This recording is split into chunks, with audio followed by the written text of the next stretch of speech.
Hello and welcome to the Korean Beauty Show podcast. I'm your host, Lauren Lee, and on this show we are talking everything you need to know about Kbeauty and beauty trends more generally in Korea. So stick around if that sounds like your jam.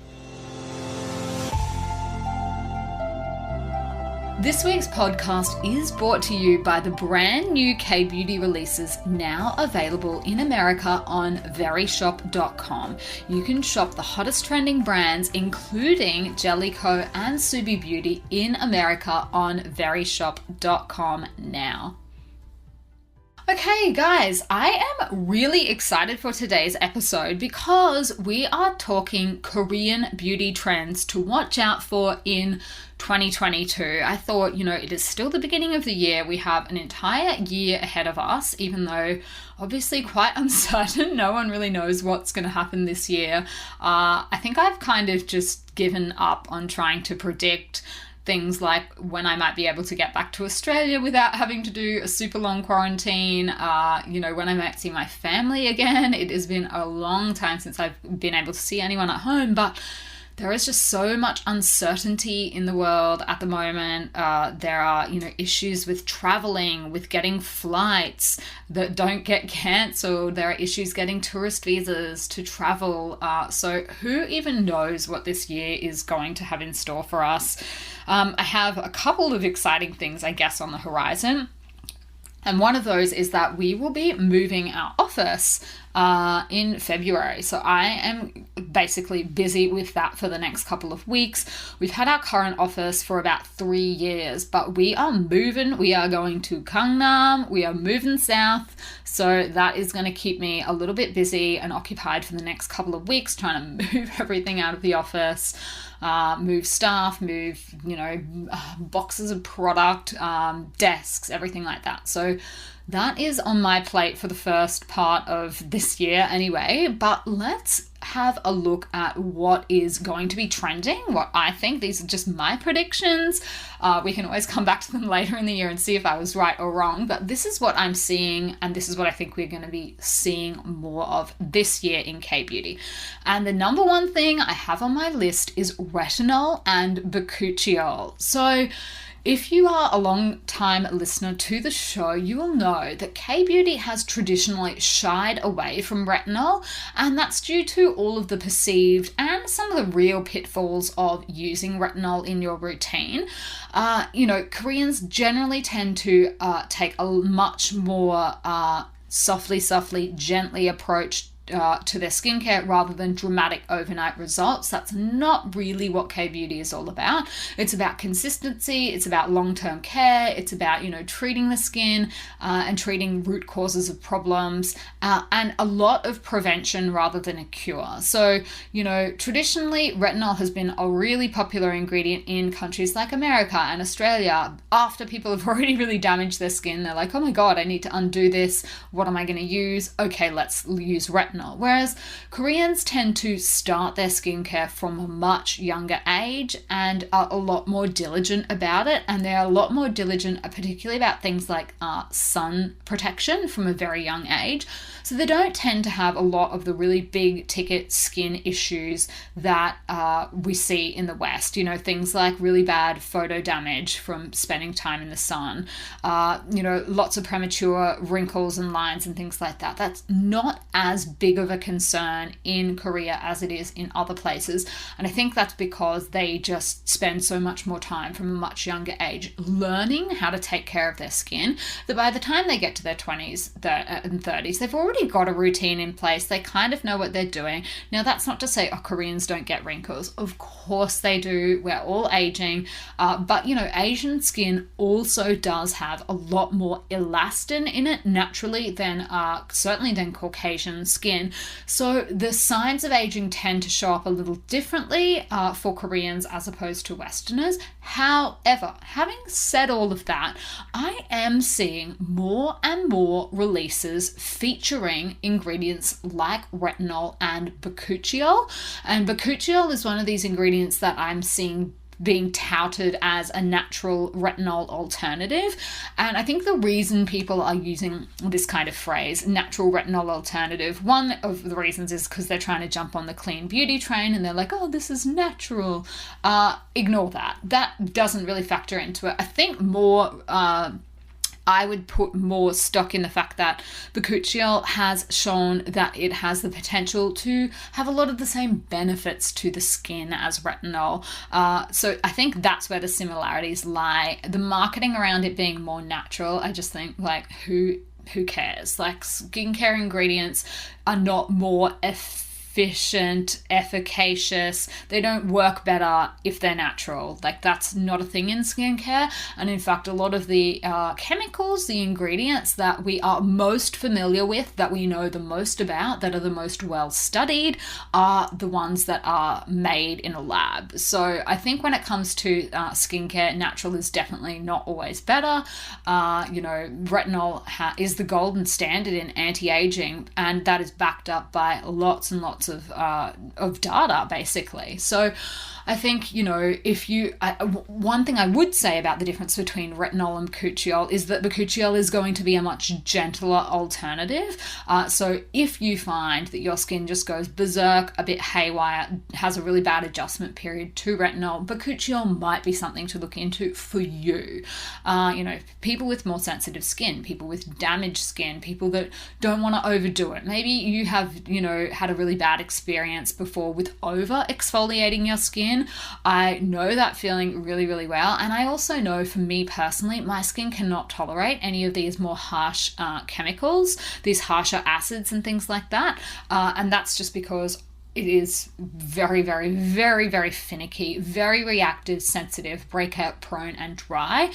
So for me personally, I like to see these kind of more gentle ingredients, not because I'm, mad about naturals, but because I know that my skin doesn't respond well to some of the harsher acids and things like that are out there. Some people love them. Some people have the best results ever. It transforms their skin.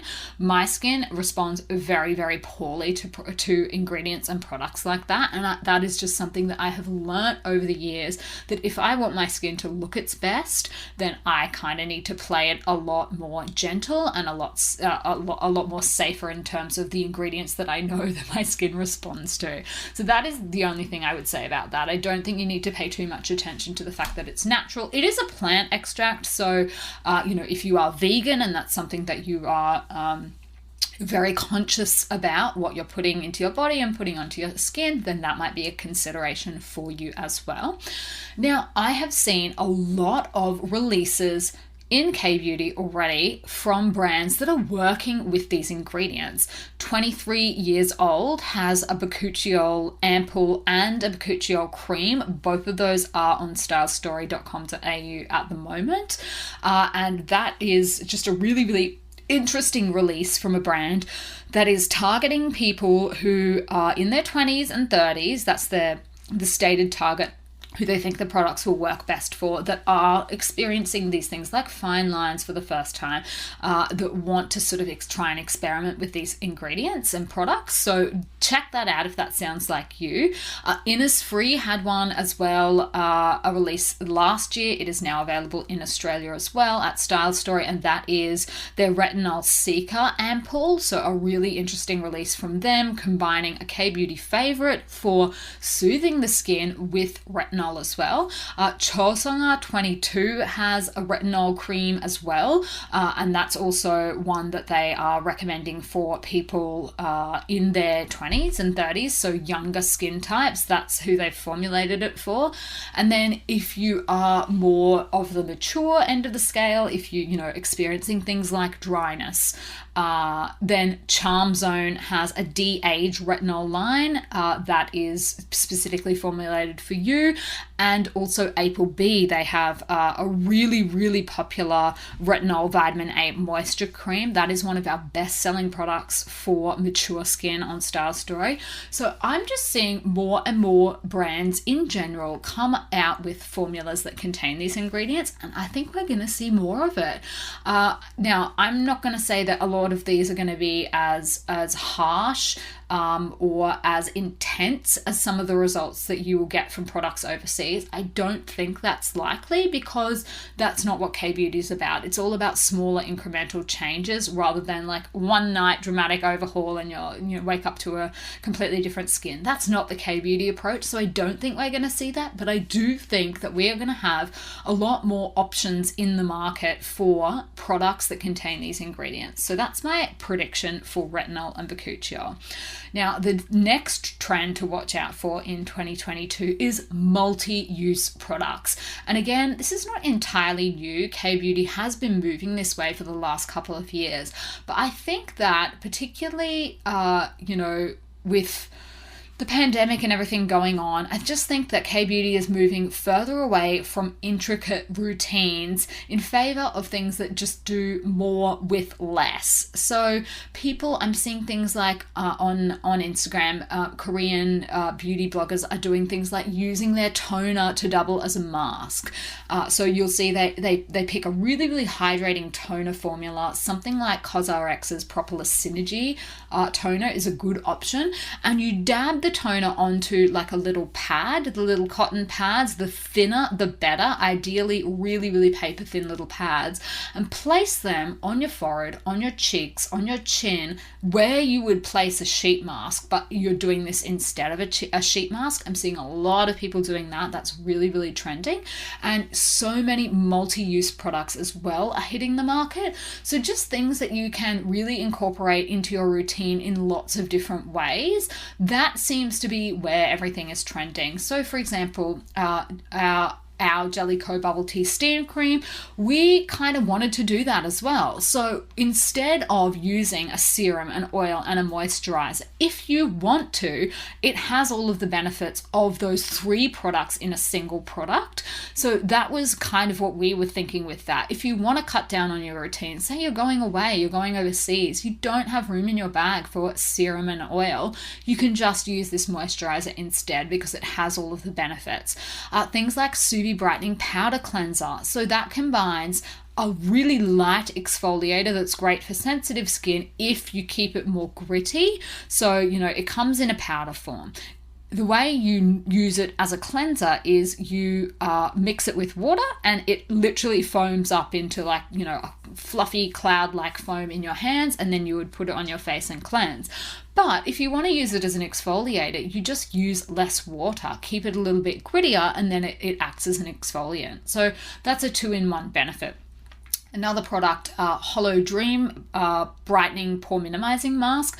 That has a clay mask, a typical kind of clay mask formula that will help remove impurities, but it also has the benefit of this pore blurring makeup primer kind of effect that's really popular in Kbeauty. You will see this kind of thing in a lot of different products, particularly sunscreens, and then also makeup primers, that they're trying to blur the pores at the same time. Well, this product does both, so it gets rid of the need to put on a different primer. It takes care of all your pores and congestion, and then also has this really light pore blurring effect with the shimmery particles that make your pores look less visible. So that's another example of a 2-in-1. So I think we're going to see even more brands doing this and just trying to come up with formulas that do more with less, rather than 7, 8, 9, 10, however many steps people used to use. I think people are just like a little bit tired of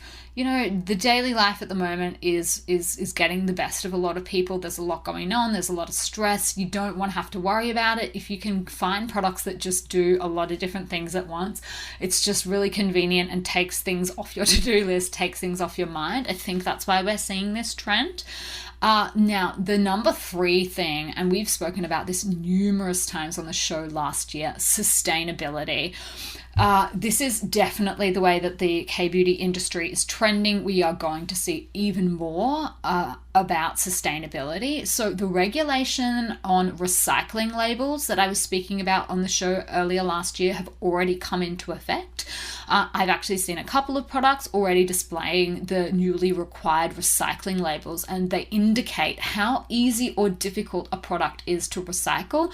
So I was starting a new bottle of my beloved D'Alba Pierre de Mont First Spray Serum, and I noticed that's the first product I've seen it on, that the container now tells you how easy or difficult it is to recycle. That is a new law that Korea brought in, and it started from this year. So that is going to make a big difference, I think, in terms of how people are thinking about packaging. The other thing is brands are opting for things like label-less products, so products that don't have a label on them so that you don't have to rip it off before recycling it. Some brands are offering more recycling stations, and the other thing is that there are a lot more sustainable packaging options being talked about, being produced. A lot of companies are putting big dollars behind the research and development into these more sustainable options.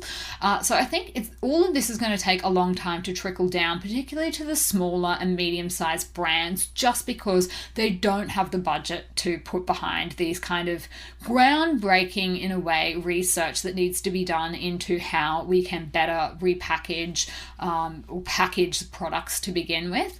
But you will start to see more and more of that trickle through. So that is going to continue this year for sure. That's going to be a trend going forward. And, as it should be. This is a really big problem for the beauty industry generally. So it's good to see that dollars are being put to, talking about how we can solve some of these issues. So that will continue as well. The other trend, and I feel like I say this every year, vegan. Okay, vegan is here to stay. This is not a new trend. What is new, I think, is how many mainstream brands are picking up on the vegan trend. So when I was talking about this being a trend a few years ago, it really was still quite niche. There were indie beauty brands coming onto the market that were solely focusing on vegan formulas. And now we're seeing bigger brands that have not traditionally focused on vegan formulas are now offering vegan lines. I can't seem to jump on a subway in Seoul at the moment without seeing an ad for a new vegan skincare or makeup product or line. So that is going to continue. Just some of the ones I can think of off the top of my head. D'Alba Pierre de Mont has a new vegan product. Tony Moly does as well. So I think you're going to see these bigger box brands and some of the more well-known ones doing vegan diffusion lines as well. So that will be here to stay. And makeup lines. I swear, every makeup line I see at the moment, new ones, they seem to be vegan. So I don't know if there are that many vegan makeup lovers in Korea. I highly doubt it, because veganism is still very much a niche thing when it comes to diet. But it seems that when it comes to skincare and what people are putting on their faces, vegan is obviously important to people. So that is going to continue for sure. For sure. I'm probably going to be standing here this time next year saying, hey guys, vegan trending in 2023, but vegan is here to stay. It is one of the top things that I'm putting on my headline for top trends for this year. I think we'll see more of it. And the other one, number 5, this is the last trend I had on my list for this year, is one that might surprise you a little bit, and that is fragrance. So the market for fragrance products in Korea has just expanded really, really quickly, both in terms of the size and the type of the products. So usually consumers in their 20s and 30s are the ones that are spending big on fragrances, particularly during the pandemic. So according to Euromonitor, Korea's fragrance market grew 36.4% from 2018 to 2019, and it's projected to reach $547.5 million by 2023. So we're talking big growth in this sector of the market. So it seems like during the pandemic, people are relying a lot more on their sense of smell. They're buying things like incense, perfumes, scented candles, and even skincare skincare products with distinct scents. So I've noticed that a lot more Kbeauty brands are actually running with signature fragrance for their products. Brands like Huxley and Tambourine, so really popular local brands here. And CJ Olive Young, who is one of the big retailers of offline stores for Kbeauty here in Korea, they've actually got an entirely new term for the category, and that is scent body products. They have reported that they are seeing sales surge by nearly 90% over the past year for this category. So I think, this is going to be a big one for Korean beauty in particular. I think that, the idea of having a signature fragrance, or even just like a fragrance to come home to, it's a really nice cozy feeling when you are working from home. Maybe you live alone. Like, even if you don't, I just think fragrance is so important in the way that, we can create memories, that we can create like a sense of home. Having fragrance in your home, it really does change the whole atmosphere and the feeling. And I think a lot of Koreans who are spending a lot more time at home, maybe for the first time, are really noticing that. So big growth in that sector, and I think we can expect to see more of it. And particularly around, things like scented candles. There are a lot more really bougie, really expensive candle brands taking off at the moment. If you have a quick look through any of the big Korean department stores, you will see what I mean. So they are my predictions for things we're going to be seeing a lot more of in 2022. So just to recap, the first one was Retinol and Bakuchiol. The second one was multi-use products. Number 3 was sustainability, then followed by vegan trends and fragrance. So they're my top 5 picks for what I think we're going to be seeing more of. I would love to know if you've seen any of these already. Is there something else that you're like, I've noticed this is a big trend? Come and find me on the gram at lauren.kbeauty. I would love to know, because I sometimes feel like, am I missing something? Because I'm here on the ground seeing stuff. Maybe it doesn't stand out to me as much, whereas, sometimes people from overseas pick up different things. So that's just my sort of general take on what I've been seeing in my travels, in my daily life around Korea, as well as like the new releases and stuff like that. So that is what I had for you guys for this week. I'm going to leave it here, and I will be back on Tuesday with another new episode for you. In the meantime, I will see you on Style Story.